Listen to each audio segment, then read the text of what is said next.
Hello and welcome to the program. I'm Teniola Shoboale. The day is having its first democratic transfer of power following the swearing-in of Mohamed Bazoum as president. This comes just days after the government says it thwarted an attempted coup by parts of the military. The West African nation is facing increasing attacks by jihadist groups and political tensions in the country since the election in February. The inauguration marks the first time one elected leader has handed power to another since independence in 1960. There was tight security in the capital, Niamey, ahead of the ceremony, 2 days after soldiers opened fire on the presidential palace in a failed coup attempt. United States Ambassador to the United Nations, Linda Thomas-Greenfield, is expressing concern over a deadlock in the implementation of a revised electoral model in Somalia. Thomas-Greenfield called for Somalia's leaders to engage in a constructive dialogue at the earliest opportunity to resolve the outstanding issues of the 17th September agreement and the recommendations laid out. Similarly, the United Kingdom Ambassador Barbara Woodward says the UK reiterates its call for all stakeholders to reach an agreement swiftly. 17 September, members of the Security Council noted ongoing efforts to find agreement between leaders of the federal government of Somalia and the federal member states on implementation of the 17 September electoral model. They expressed concern over the ongoing impasse and called for Somalia's leaders to engage in a constructive dialogue at the earliest opportunity without precondition to resolve outstanding issues on the legitimate basis of the 17 September agreement and the recommendations of the 16 February Baidoa Technical Committee. The United Kingdom reiterates its call to the federal government of Somalia and to the federal member states to reach swiftly an agreement on implementing the electoral process based on the model agreed on the 17th of September. Indeed, we're already seeing spillover into neighbouring countries with approximately 3,000 civilians fleeing from Myanmar into Thailand this past weekend to escape military shelling. The United Kingdom is appalled and condemns in the strongest terms the actions of the Tatmadaw in killing its own people. These violent actions by the military are completely unacceptable and require a strong message from the international community.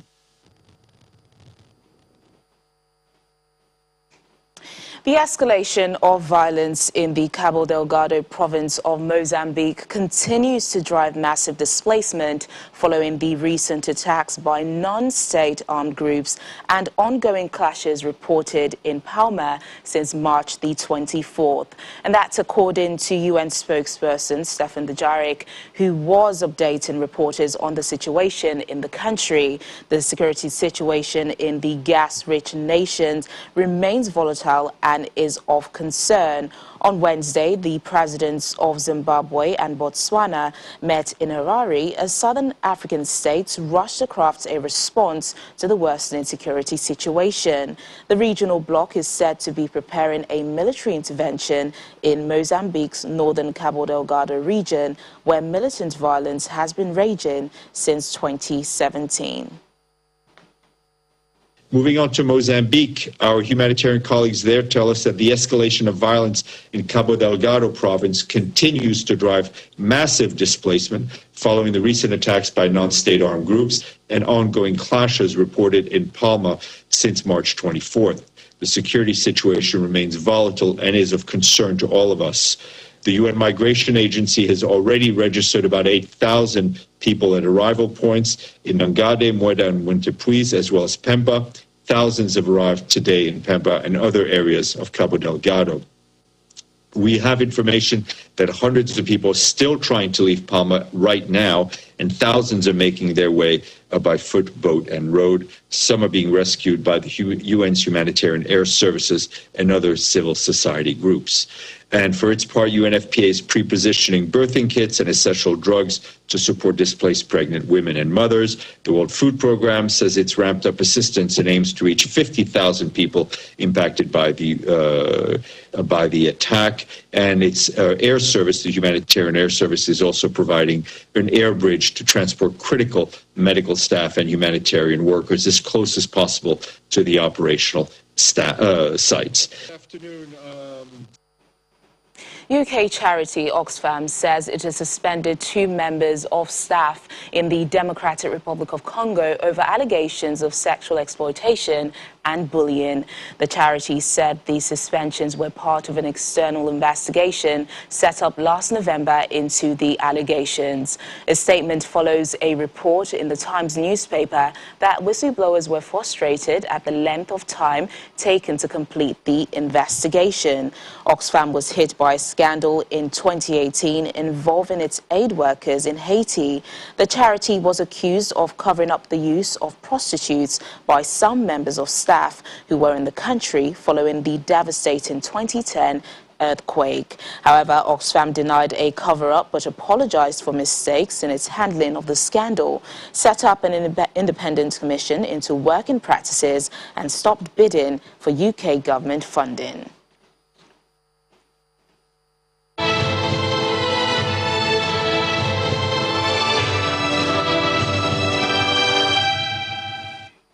The World Health Organization says it's very pleased that more leaders are joining the call for a pandemic treaty. Director General Dr. Tedros Ghebreyesus says this would be a generational commitment to keeping the world safe. The international treaty proposed is to improve pandemic preparedness and response in the wake of COVID-19 and also for future pandemics.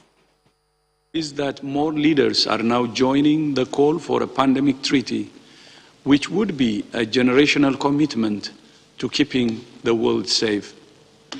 There will always be new pathogens with pandemic potential. It's not a matter of if, but when. Health and care workers are at the forefront of the response to the COVID-19 pandemic, and they play the critical role in protecting us all. Far too many health and care workers have died in the pandemic.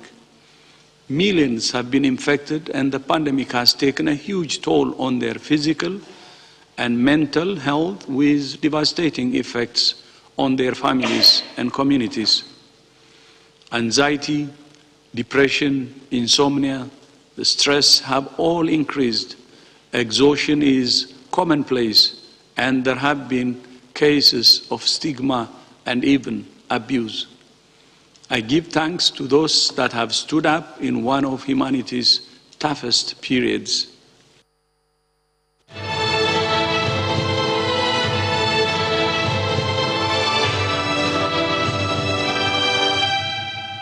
So the health matters. Today, April the 2nd, marks the 14th annual World Autism Awareness Day. It's observed every year with the aim to spread awareness about autism and make people understand the challenges faced by those with the developmental disorder. This year, the theme is inclusion in the workplace, challenges and opportunities in a post-pandemic world. Joined by the international community, hundreds of thousands of landmarks, buildings, homes and communities around the world come together to light it up blue in recognition of people with autism and those who love and support them. Autism-friendly events and educational activities takes place all month, aiming to increase understanding and acceptance of people with autism, foster worldwide support, and inspire a kinder, more inclusive world.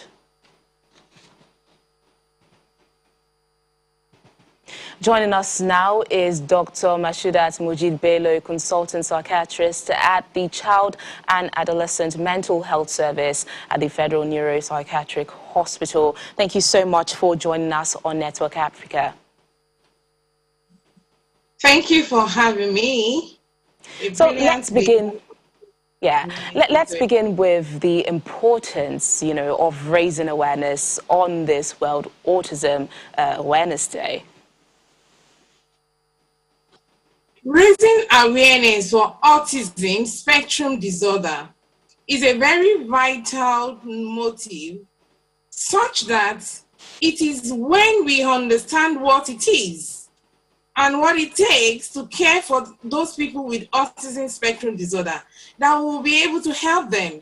Raising awareness gives us a lot of information on what it is and debunk a lot of false impression and information about it. It helps us to spread kindness. It helps us to understand those people that are affected by autism spectrum disorder. We are able to accept them because there's a lot of stigma. So when we understand what it is, it embraces a high level of acceptance. It also helps us to support them better and to also inspire them that they can also come out and achieve a lot in spite of the disability that they have. And it instills a lot of hope, not only in those that are affected by autism, also in the family, the society that they belong to. And this will help us to spread kindness, to ensure that there is collaboration among lots of organizations to help them and help them to live a meaningful and beneficial life. Yeah. Yeah, you know, here in Nigeria, looking at the theme, inclusion in the workplace, challenges and opportunities in a post-pandemic world, how can organizations work towards achieving this target? Thank you. This is a very important question that you have raised. When we talk about inclusion, the first thing we should understand is that autism affects individuals across lifespan. So we can't talk about workplace without addressing the issue from early childhood, becoming an adolescent or a young adult, before they are adults that go fully into workplace. Because this is a developmental problem that is present across lifespan, and it is a lifelong condition. So we have to start from when they need the basic skills, the strength that they need to become an adult that will be able to work meaningfully. And that starts from inclusion in their education. When they needed to have all those skills that will help them as adults, there had to be inclusion in school and not just in normal school. It is not just a privilege, it is a right that they must be educated. And it is not just the physical environment. We talked about all the functional materials that they will need that will become an individualized education that will be helpful for them. And by the time we move away from that, they are now a young adult. Because we know that one cap does not fit all. When they're adults, we have to talk about the vocation because they have different talent, different skills. So those that have extreme talent in terms of maybe artistic work or sewing or organization work, the talent needs to be brought out by ensuring that they have all the functional materials they need. Now, we talked about the workplace for adults and young adults. In that case, we have to note that we have a lot of barriers that don't give them access to what they need, because the kind of setting that we have for organization, it's only for those individuals with neurotypical or normal development. But in this case, we are saying that there should be an inclusion so that we have an open mindset. There should be an empathy. There should be kindness so that we are open. We have to emphasize on what they can do and what they cannot. And in this case, the organization will have to work to recruit differently. They may have to look at those special talents in them that will help them to even bring about innovative, work environments and different things, different from what we used to have. And in addition to that, the aspect of the diagnosis and the treatment, there's a lot the organization can do, because they can also help in helping the family that are affected, in paying for services for their treatment, so that will improve the quality of their life and they'll be able to perform optimally. All the physical structures, they need to look into what will help them so that they'll be able to make adjustments. All right then, Doctor. Yes, some Yeah. very, very solid points raised there. And we do hope for a change and a way forward. Thank you so much for joining us on this very important discussion. Thank you. Thank you for having me. Welcome to our Africa Tech segment. Legal technology has transformed the practice of law and litigation as the world sees more courts embrace innovation. In the pursuit of expanding access to justice and legal services, we see the increased adoption of technology, and the COVID-19 pandemic has accelerated these trends. Online courts and digitized courtrooms have been developed to make justice much more available for all. Let's speak to Faith Obafemi, who is a blockchain lawyer. Thank you so much for joining us on Network Africa. You know, legal technology is doubt, yeah, definitely. Legal technology has no doubt transformed the practice of law and delivery of legal services across the world. But what's the current state in Nigeria, would you say? Okay, thank you for your question. I would like to start by saying that generally in Nigeria, we like playing catch up to technology all the time. But fortunately, during the height of the pandemic, we were able to see a bit of penetration as we saw with the virtual court sittings. But currently, things have returned to status quo. But still, I would like to mention some notable activities in legal technology in Nigeria. And the first one is that most recently, the Presidential Enabling Business Environmental Council removed some of the bottlenecks with registering of businesses and incorporation of businesses. So lately, you can now register a business within 2 to 3 days turnaround. Yeah, there are still lots of challenges with that. And the second one I would also like to mention is that we have seen lots of improvements with the legal research and reporting front by Legal Pavilion, Law Pavilion and Legopedia. And we even have some of our hard copy law reports now going hybrid, where they now make availability for online reports. And the third, but not the least, is that we now have a kind of legal email that is already developed by the National Judicial Council. What this means is that with this illegal email, lawyers and judges will be able to access electronic services. Though there are still lots of challenges with that, because I know currently in the Court of Appeal, even though they have an electronic document management system, they still ask lawyers to submit things to 11 hard copies. So what's now the use for this if we still have to submit hard copies? We still have a long way to go, but I think with the pace we are going, though very slow, we will still get somewhere better soon.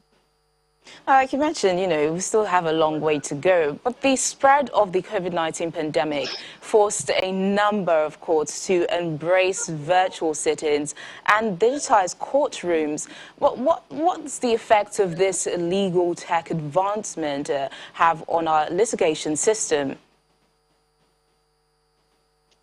Yeah, that's a good question. During the pandemic, we had lots of chief justices of state courts promising that at the end of the pandemic, we would now be doing most of our court sittings virtually. While COVID helped to push things a lot, the impact was not so deep.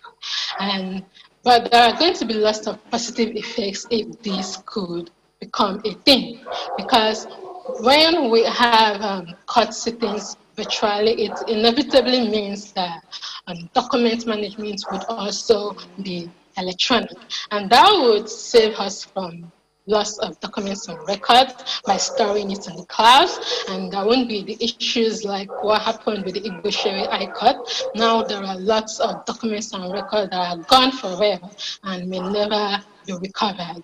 So it's going to also enable faster court hearings that would no longer be long, prolonged adjournment of cases, and then it will also make it easy for stakeholders to like assess all the evidence that is probably put in court. So generally, it's going to even reduce costs and make it easier for doing business in Nigeria. All right, then, blockchain lawyer Faith Obafemi, thank you so much for your thoughts on Network Africa. Thank you very much, too.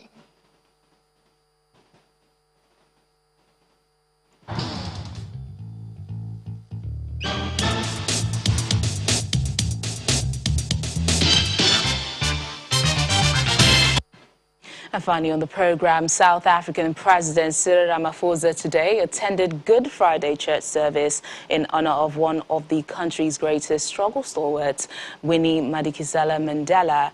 Madikizela Mandela died on this day 3 years ago in Johannesburg, aged 81. Around the country, many are marking Easter with families, while smaller church services are allowed due to lower COVID-19 infection numbers. President Cyril Ramaphosa's Easter celebrations began by laying a wreath at the late Winnie Madikizela Mandela's grave at the Fourways Memorial Park in Johannesburg, where she was buried 3 years ago. He praised the late struggle icon for all she did for the country's liberation and appealed for unity and renewal in his ruling African National Congress. We are here to draw inspiration from her. She could not be silenced by the apartheid evil rulers of our country, and we will not allow her to be silenced. Speaking on behalf of the Mandela family, Namaswazi Mandela said, as a family, they feel honored to have belonged to the same family with Madikizela Mandela. She was more than just the matriarch. She was the glue that held us together. She was the person that if you had a rainy day, you could go to her and you could call on her and you could lean on her counsel and her guidance. The president then proceeded to attend the church service at Meadowlands Methodist Church in Soweto, Johannesburg. This is not an ordinary church and was not chosen randomly. Winnie Madikizela Mandela was a full member of this church and spent most of her Sundays worshipping here. The struggle icon died in Johannesburg after a prolonged illness and is remembered for her anti-apartheid struggles, for which she was subjected to punishment like solitary confinement, torture, and banishment. She was also found in the midst of controversy at several points. Even among the worshippers, she has not been forgotten. She would never leave this church without leaving something for the children. She loved children. She was the voice of all the women in South Africa and the people at large. She fought for the liberation. She fought for all forms, ill forms that were against the people of South Africa. As a result of the COVID-19 pandemic, this year, government decided to give South Africans an Easter gift by allowing Easter services to hold in venue and to increase the numbers of worshippers from 100 to 250 indoors and up to 500 outdoors. From Johannesburg, South Africa, Betty Dibia, Channels Television News. And on that note, have a lovely and safe Easter weekend. Thank you so much for watching the program. I'm Teniola Shoboale. Bye for now.